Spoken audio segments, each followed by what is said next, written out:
আজকে আমি আছি এমন এক মন্দিরে যার আশেপাশে আপনারা হয়তো অনেকেই এসেছেন বা আসার প্ল্যান করছেন। আমি নৈহাটি বড়মা মন্দিরের কথা বলছি।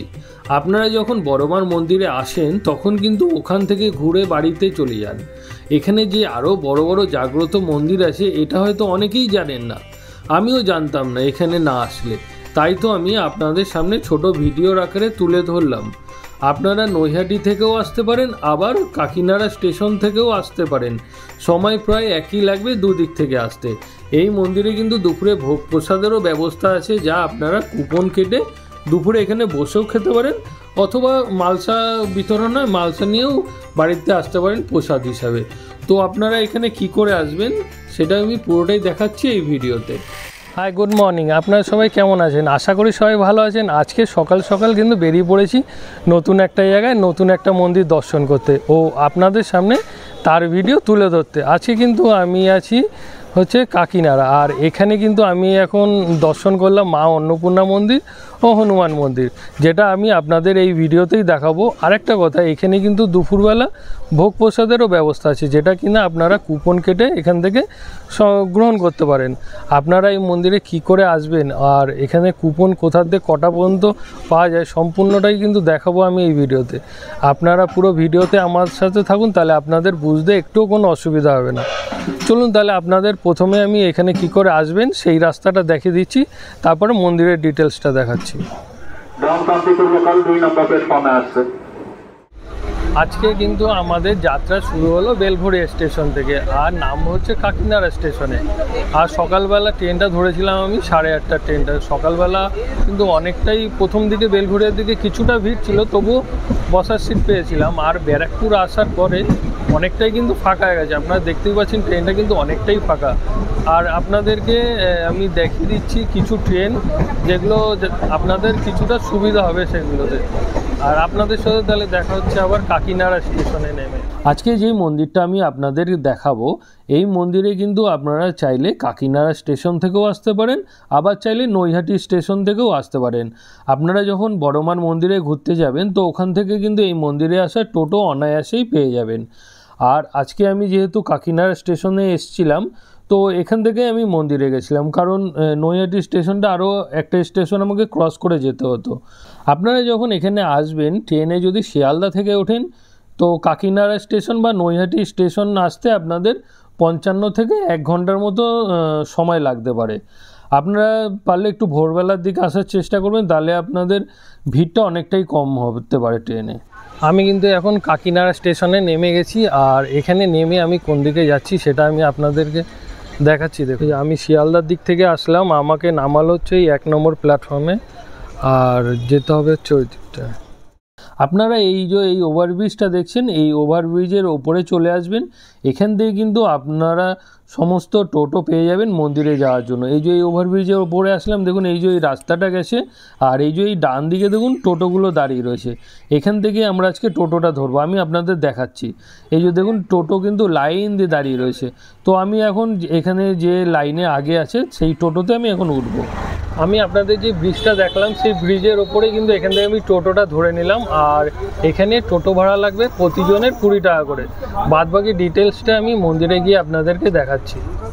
আমাকে কিন্তু একদম এই যে মন্দিরের সামনে যে রাস্তাটা, এখানে কিন্তু টোটোতে করে নামিয়ে দিল। দেখুন এই যে মন্দিরের তোরণটা, এখান থেকে কিন্তু আমি এখন মন্দিরের ভেতরে প্রবেশ করব। আপনাদেরকে সম্পূর্ণটাই দেখাচ্ছি। দেখুন এখন এই যে সামনেই যে মন্দিরের তোরণটা দেখা যাচ্ছে, আর যখন আপনার মন্দিরের ভেতরে প্রবেশ করবেন বাঁদিকে কিন্তু এখানে পুজো সামগ্রীর ডালার দোকান আপনারা এখানে পেয়ে যাবেন। সেই জায়গাটাও আমি যাব একটু পরে, এবং একটা দোকানে আপনাদের সাথে কথা বলিয়ে দেবো। দেখুন প্রথমে প্রবেশ করি সিদ্ধিশ দাদা গণেশ ঠাকুরের, এখানে আপনারা দর্শন করে নিতে পারবেন। তারপরে এই যে দেখুন একজন নেমে আসছে সিঁড়ি দিয়ে, এদিকে হচ্ছে রাধা কৃষ্ণের মন্দির, সেদিকে আমি আপনাদের নিয়ে যাব। তার আগে মন্দিরের চারিদিকটা একবার আপনাদেরকে দেখিয়ে দিই। এই সামনের দিকে কিন্তু রয়েছে হচ্ছে জলাশয়, আর ডান দিকে কিন্তু রয়েছে একটা বড় মন্দির, যেটা আমি আপনাদেরকে দেখাচ্ছি। আমি দেখেছি অনেকে কিন্তু মানত করে, আর একটা ছোট চেলি কাপড় যেটা গাছের মধ্যে বেঁধে দেয়, এই জায়গাটা হচ্ছে সেই জায়গাটা দেখুন। আর এইখান থেকে সোজা কিন্তু চলে গেছে একটা রাস্তা, মানে গেট, সেই গেটের থেকে বাইরে বেরোলে আপনারা কিন্তু ছোট একটা পার্কের মতো পেয়ে যাবেন, যেটা ছোট বাচ্চাদের কিন্তু সত্যি খুব ভালো লাগবে।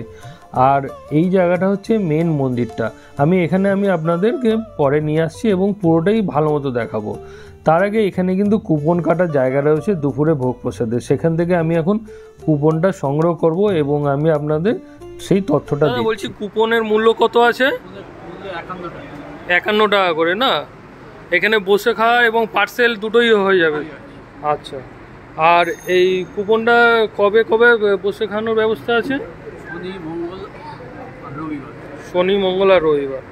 ঠিক আছে, আপনারা চাইলে এখান থেকে কিন্তু এই 51 টাকার কুপনটা কেটে নিতে পারেন বসে খাওয়ার জন্য। ঠিক আছে, নমস্কার দাদা। মন্দিরের এটা হচ্ছে মূল গেটটা, আর তার পাশেই কিন্তু আপনারা এখানে যদি পুজো দিতে চান তো এখানে অনেক কিন্তু পুজোর সামগ্রীর দোকান এখানে পেয়ে যাবেন। চলুন তাহলে আমি আপনাদের যে কোনো একটা দোকানে কথা বলে দিচ্ছি, তাহলে আপনাদের মনে একটা আইডিয়া চলে আসবে এখানে আসলে আপনারা কত দামে কি কিনতে পারবেন। নমস্কার দাদা, আপনার নামটা একটু বলবেন? আমার নাম মধুসূদন মিস্ত্রি। আমি এখন এই দোকানে চলে এসেছি দাদা। কিছু দোকানে কেউ যদি পুজো দিতে চায় সেই পাঠার ব্যাপারে একটু কিছু বলুন। দেখুন, এখানে আছে আমাদের 3 রকম 4 রকম লাড্ডু আছে। ঠিক আছে, আপনার যেরকম পুজোর ডালা নেবেন সেরকমও পাবেন। আপনার কত দামে কেউ কিনতে পারবে? লোয়েস্ট হচ্ছে 50 টাকা।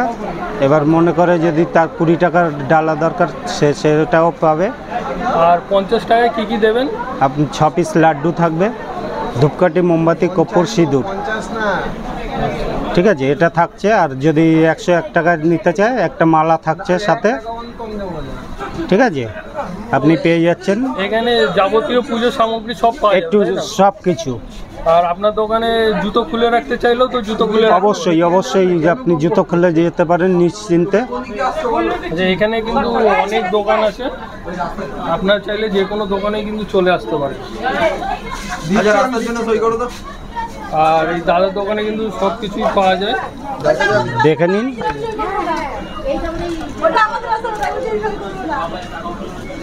ঠিক আছে দাদা, জয় শ্রীরাম। দোকানগুলো আপনাদের দেখালাম ওখান থেকে পুজোর সামগ্রী কিনে। আর এই ডান দিকে কিন্তু রয়েছে হাত ধোয়ার জন্য জায়গা। আর এবার বাঁ দিকে যে জায়গাটা রয়েছে ধূপকাঠি মোমবাতি জ্বালানোর জায়গা। এখান থেকে কিন্তু এখন আমরা ধূপকাঠি মোমবাতিটা এখানে জ্বালাবো এবং তারপরে মন্দিরের দিকে যাব ও আপনাদেরকে পুরোটাই দেখাচ্ছি। দেখুন এক এক করে। আর এই যে আপনাদের বলেছিলাম যে এই গাছটাতে সবাই কিন্তু মানদের জন্য এই কাপড়গুলো বাঁধে। আর এবার এই মন্দিরে আমরা প্রবেশ করব। মন্দিরে কিন্তু ছোট একটা লাইন পড়েছে। আমি আপনাদেরকে এবার মন্দিরে ঠাকুরকে দর্শন করাচ্ছি।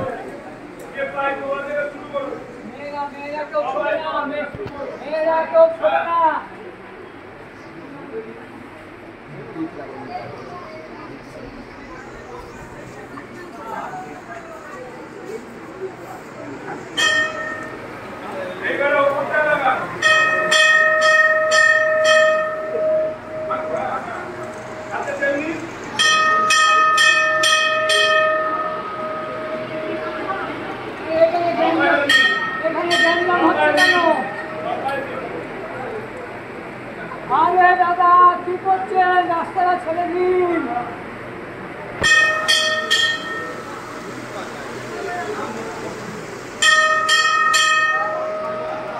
ওরকম করবেন না, বসে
নমস্কার, জয় শ্রীরাম। আমি অচিন্ত মুখার্জি, মন্দিরের পাশেই বাড়ি। ঠাকুরের সম্বন্ধে, বাবা বজরংবলীর সম্বন্ধে বলতে গেলে বলার কোনো শেষ নেই। বাবার এখানে পুজো দিতে বহু লোক আসে, বিভিন্ন জায়গা থেকে আসে, এবং এখানে কোনো জাতি, ধর্ম, বর্ণ নির্বিশেষে কোনো ভেদাভেদ নেই। সব শ্রেণীর মানুষ, সকল মানুষ এখানে আসেন বাবার এখানে পুজো দিয়ে মানসিক শান্তি বা তৃপ্তি পায়। এবং সেক্ষেত্রে দেখেছি আমরা, মানুষ এখান থেকে তার মনস্কামনা, তার অনেক জ্বালা যন্ত্রণা, অনেক দুর্দশা নিয়ে তারা এখানে পুজো দিতে আসে, কিন্তু মানসিক তৃপ্তি, মানসিক শান্তি তারা এখানে পায়। বহু বছরের পুরনো এই বজরংবলী এই মন্দির, কিন্তু আজকে 1500 বছর হলো, 15 থেকে 17 বছর মানুষ এখানে আস্তে আস্তে ধীরে ধীরে জানতে পেরে, এবং মানুষ এখানে পুজো দেওয়ার পর তারা নানা রকমের গ্রহ সমস্যা, আর্থিক অনটন, বাড়িতে দুর্দশা, নানা রকম যন্ত্রণার মধ্যে দিয়ে তারা বহু মানুষ এখানে তৃপ্তি লাভ করেছে। এবং শুধু তাই নয়, আমরা দেখতে পেয়েছি মানুষের এখান থেকে কত যন্ত্রণা, সংসার পরিজন নিয়ে থাকতে গেলে তাদের অনেক দুর্দশা থাকে, অনেক সমস্যার সম্মুখীন হতে হয়, কিন্তু সেখান থেকে মানুষ এখান থেকে সত্যিকারের যে ভালোবাসা হৃদয়ে, এখানে প্রতিদিনই পুজো হয়, বিশেষ পুজো মঙ্গলবার এবং শনিবার, এবং বছরে কমসে কম 15 থেকে 17টা বড় পুজো হয়ে থাকে, হোমযজ্ঞ, বিশ্বশান্তি যজ্ঞ, এবং 15 থেকে 17টা এক্সট্রা বড় ধরনের পুজো হতে হয় এখানে। কিন্তু এখানে ভোগ বিতরণ হয় সপ্তাহে 3 দিন, শনি, মঙ্গল এবং রবিবার। সেক্ষেত্রে এখানে বহু মানুষ উপকৃত তো হয়, তারা এখানে এসে খুব সুন্দরভাবে, শান্তিভাবে পুজো পাঠ দিতে পারে। আমরা অনেক জায়গায় দেখি, অনেক জায়গায় পুজো পাঠ হয় ঠিকই, সব জায়গাতেই হয়, এই ধরনের প্রতিষ্ঠিত মন্দির যেখানে যেখানে আছে সেখানেই হয়, কিন্তু এখানে কোনো মানসিক শান্তির জন্য মানুষ অ্যাকচুয়ালি পুজো পাঠ দেয়, ঠাকুরের কাছে শরণাগত হয়, সমর্পিত হয়, কিন্তু কোনো সমস্যা এখানে দেখা যায় না। বহু ভিড় হয়, হাজার হাজার মানুষ আসে। আপনি দক্ষিণ 24 পরগনা, বর্ধমান, কৃষ্ণনগর, নদিয়া, উত্তর 24 পরগনা, হুগলি, বিভিন্ন জায়গা থেকে লোক আসে, তারা মানসিক শান্তি খুঁজে পায়। আচ্ছা, বলছিলাম যে কেউ যদি পুজো দিতে আসে তো কোন টাইমটা আসলে ফাঁকা পাবে, মানে সকালবেলা কোন টাইমটা খোলা থাকে আর কি? দেখুন, প্রতিদিন পুজো চালু হয় সকাল 7টা থেকে রাত 9টা পর্যন্ত। আচ্ছা। বিশেষ করে এই পুজোটা সকাল 7টা থেকে রাত 9টা পর্যন্ত, শনি, রবি, মঙ্গল, শনি, মঙ্গল, রবি, এই 3টে দিন একটানা পুজো হয়, এবং অন্য অন্য দিন যেগুলো আছে, বাকি 5 দিন বা 4 দিন যেটা আছে, সেইটা সকাল 7টা থেকে বেলা 2টো, আবার বিকেল 4টে থেকে রাত 9টা। আর এমনি প্রসাদ, ভোগ প্রসাদের সবাই নিয়ে যেতে পারে এবং এখানে বসে খেয়ে নিতে পারে। বাড়িতে নিয়ে যাওয়ারও ব্যবস্থা আছে, বসে খাওয়ারও ব্যবস্থা, বসে খাওয়ানোর ব্যবস্থা আছে, আবার ফ্রি ব্যবস্থা করা আছে। যে কোনো মানুষ আসছে, বহু মানুষ এলো, হাজার হাজার মানুষ এলো, তারা কিন্তু ফ্রি প্রসাদও তারা পায়। বসে খাওয়ার জায়গাটা কোন দিকটা আছে? মন্দিরের ভেতরে অন্নপূর্ণা মন্দিরের। আচ্ছা, এখান থেকে কুপন কাটতে হবে? এখান থেকে কুপন কাটার সিস্টেম। কত টাকার কুপন? 51 টাকার কুপন, বসে খাওয়াও যায় এবং বাড়িতে নিয়ে যাওয়ার জন্য মালসা ভোগের ব্যবস্থা আছে। আচ্ছা, ঠিক আছে। এটা শুধু শনিবার আর মঙ্গল? শনি, মঙ্গল এবং রবি। শনি, মঙ্গল আর রবি 3 দিন এই প্রসাদের ব্যবস্থাটা রয়েছে, এবং যেদিন যেদিন বিশেষ পুজো থাকে সেদিনও ভোগের ব্যবস্থা আছে। আচ্ছা আচ্ছা, ঠিক আছে, ঠিক আছে। নমস্কার। আমি যখন মন্দিরের ভেতরে প্রবেশ করছিলাম তো আপনাদের একটা গেট দেখেছিলাম, ছোট একটা গেট, ও বলেছিলাম এই গেটের সামনের দিকে গেলে একটা ছোট পার্কের মতো আছে, এইটা হচ্ছে সেই জায়গাটা। দেখুন কত সুন্দর সাজানো গোছানো একটা জায়গা। এখানে কিন্তু ছোট বাচ্চারা আসলে সত্যি খুব আনন্দ পাবে। আর এই চারিদিকে এত বড় বড় গাছগাছালির কারণে এই জায়গাটা কিন্তু রোদ থাকা সত্ত্বেও খুব ঠান্ডা ছিল আজকের দিনটা। বাইরে কিন্তু অনেকটাই রোদ, আপনারা দেখে বুঝতে পারছেন কতটা রোদ আছে, তা সত্ত্বেও কিন্তু এখানে ছাওয়াটা দেখুন কত সুন্দর। এখানে ছোট ছোট বাচ্চারা এসেছিলো, তারা কিন্তু এখানে খেলছিল আর সত্যি খুব আনন্দ পাচ্ছিল। আর এই যে এই জায়গাটা কিন্তু অন্নপূর্ণা মন্দিরে যাওয়ার জায়গা, সেখানে আমি আপনাদের নিয়ে যাব। আর এই যে সোজা হচ্ছে এই রাস্তাটা থেকে আমরা এসেছিলাম মন্দিরের পাশে। আর এই মন্দিরের এই পার্কের পাশে কিন্তু একটা ঝিল টাইপের রয়েছে, বড় পুকুরও বলতে পারেন, আপনারা ঝিলও বলতে পারেন, খুব বড় একটা জলাশয়। এই পাশে কিন্তু বসার জায়গাগুলো রয়েছে, এখানে কিছুক্ষণ আমি বসলাম, সত্যি খুব ভালো লাগছিল।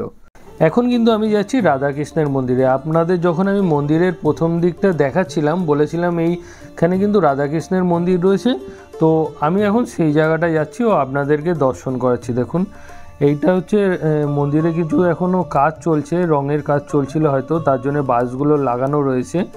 এখন আমি ভেতরে প্রবেশ করছি। দেখুন এই যে ভেতরে প্রবেশ করে এই জায়গাটা কত সুন্দর জায়গা। এখানে কিন্তু আপনারা চাইলে বসে কিছুটা সময় কাটাতে পারবেন। আর মন্দিরের ভেতরটা কিন্তু সত্যি খুব ঠান্ডা ছিল, আর এখানে আমি কিছু টাইম বসেও ছিলাম, খুব ভালো লাগছিল।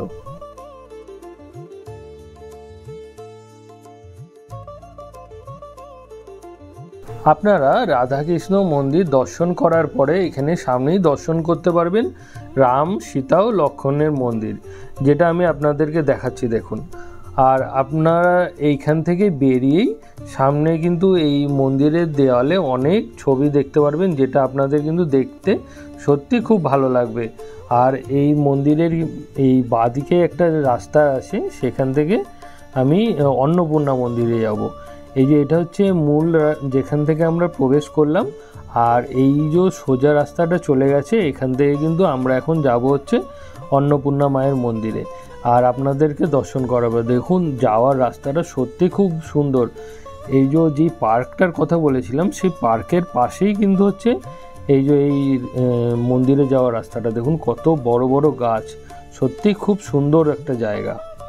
আর এই অন্নপূর্ণা মায়ের মন্দিরের পাশেই রয়েছে হচ্ছে দুপুরবেলা ভোগ প্রসাদ খাওয়ানোর যে জায়গাটা, সেইখানে আমি আপনাদের পরে নিয়ে যাবো, যখন এইটা হচ্ছে সেই রুমটা যেখানে ভোগ প্রসাদ বিতরণ হবে। তো তার আগে আমি আপনাদেরকে মন্দির দর্শন করাচ্ছি, আর আপনাদেরকে এই জায়গাটা পরে নিয়ে যাব। দেখুন কত সুন্দর জায়গা। আর এই যে হচ্ছে অন্নপূর্ণা মন্দির। এখানে আপনারা কয়জন এসছেন আমি ঠিক জানি না, আপনারা যদি এসে থাকেন প্লিজ কমেন্ট বক্সে কমেন্ট করে জানাবেন। এবং আমি সবার কাছে রিকোয়েস্ট করব, আপনারা প্লিজ এই ভিডিওটা সবার সাথে শেয়ার করে দেবেন, কারণ অনেকেই কিন্তু বাড়ির বাইরে বেরাতে পারে না, তারা তাহলে এই ভিডিওটা দেখলে বাড়িতে বসেই মাকে দর্শন করতে পারবেন। আর এই মন্দিরের ঠিক নিচেই রয়েছে হচ্ছে শিব মন্দির, সেটা আমি আপনাদের দেখাবো। হনুমান মন্দিরও যেমন মাটি থেকে অনেকটা নিচুতে, এখানে শিব মন্দিরটাও কিন্তু মাটি থেকে অনেকটা নিচুতে। এই যে এদিকে নন্দী মহারাজ দেখতে পাচ্ছেন এই দিক থেকে, আর এই পাশে কিন্তু আর একটা নন্দী মহারাজ রয়েছে, আর ওর তলা থেকে কিন্তু এখানে আসার রাস্তাটা, সেই রাস্তাটা আমি আপনাদের দেখাবো। তার আগে এই মন্দিরের চারিদিকে একবার প্রদক্ষিণ করে নিই এবং সম্পূর্ণটা আপনাদেরকে দেখাচ্ছি। দেখুন এই যে মন্দিরের চারিদিকটা, এই যে এই সাইডটা দিকে গিয়ে নিচুতে নামার একটা জায়গা রয়েছে, সেই জায়গাটা এখন আমরা এসছি। আর এই সামনেই রয়েছে গোমাতাদের বাসস্থান। তো দেখুন এখানে, আর এই যে বলেছিলাম না নন্দী মহারাজের নিচের থেকে যাওয়ার রাস্তাটা, এইটা হচ্ছে সেটা সেই মন্দিরের ভেতর দিকে প্রবেশ করার জন্য। তো আমরা এখন ভেতর দিকে যাচ্ছি এবং আপনাদের দেখাচ্ছি।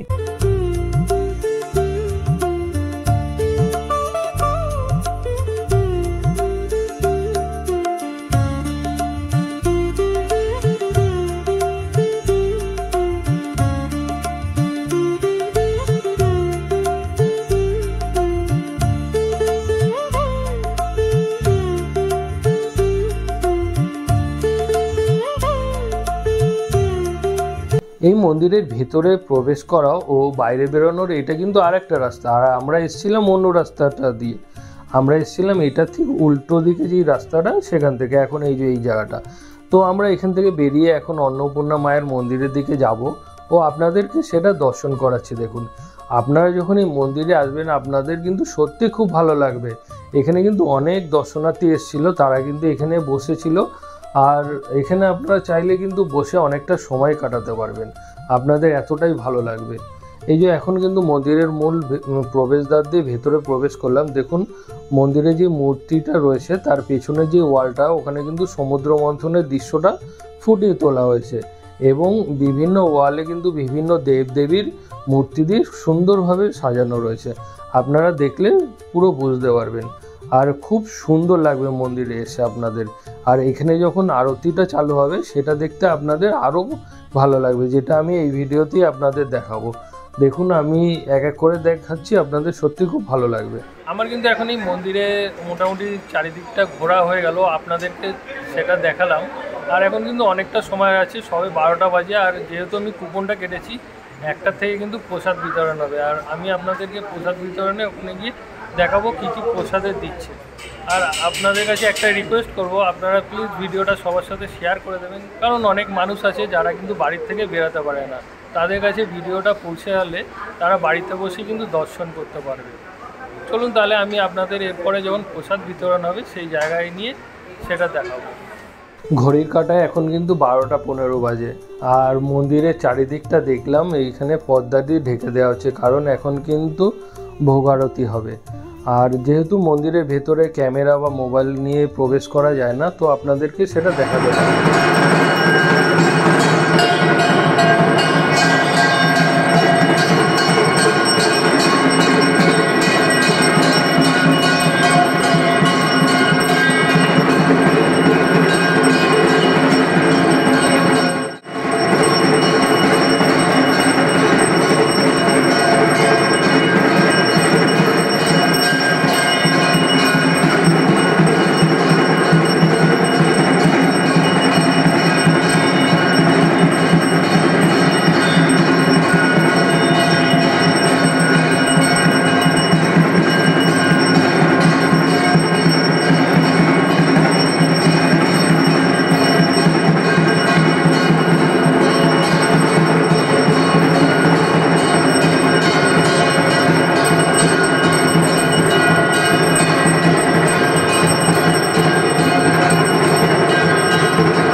এখন কিন্তু ভোগ আরতিটা শেষ হলো, আর এখন কিন্তু এখানে প্রসাদ বিতরণটা চালু হবে। আপনারা যারা কুপন কাটবেন, তো যদি এখানে বসে খেতে চান তো আপনাদেরকে এই রুমে আসতে হবে। আর অনেকেই আছে যারা কিন্তু মালসা ভোগ বাড়িতে নিয়ে যায় প্রসাদ হিসাবে, তো সেটা আপনারা মন্দিরের সামনে থেকেই পেয়ে যাবেন। এখানে কিন্তু মেন প্রসাদটা তৈরি করা হয়, আর পাশে কিন্তু বসে খাওয়ানো হয়। এই যে এই মালসা ভোগটা আমি আপনাদেরকে দেখাচ্ছি, দেখুন এই মালসা ভোগই কিন্তু আপনাদেরকে বিতরণ করা হয়ে থাকে। দেখুন আমি মালসা ভোগটা জুম করে দেখাচ্ছি, তাহলে আপনারা বুঝতে একটু কোনো অসুবিধা হবে না। দেখুন কত কিছু দেয়া হয় এর মধ্যে, আর কুপন মূল্য মাত্র 51 টাকা। এই যে এই রুমটা থেকে আমরা এখন ভেতর দিকে প্রবেশ করব, এখানে কিন্তু বসার চেয়ার টেবিল রয়েছে, এখানে বসে আপনাদের প্রসাদ গ্রহণ করতে হবে। তো আমি এখন বসে পড়লাম। এখানে পাতা আর জলের গ্লাস দিয়ে গেল, প্রথমেই দিয়ে গেল হচ্ছে খিচুড়ি, আর তার সাথে কিন্তু এখানে 3-4 রকমের ভাজা দিল। দেখুন আমি আপনাদেরকে সমস্তটা দেখাচ্ছি।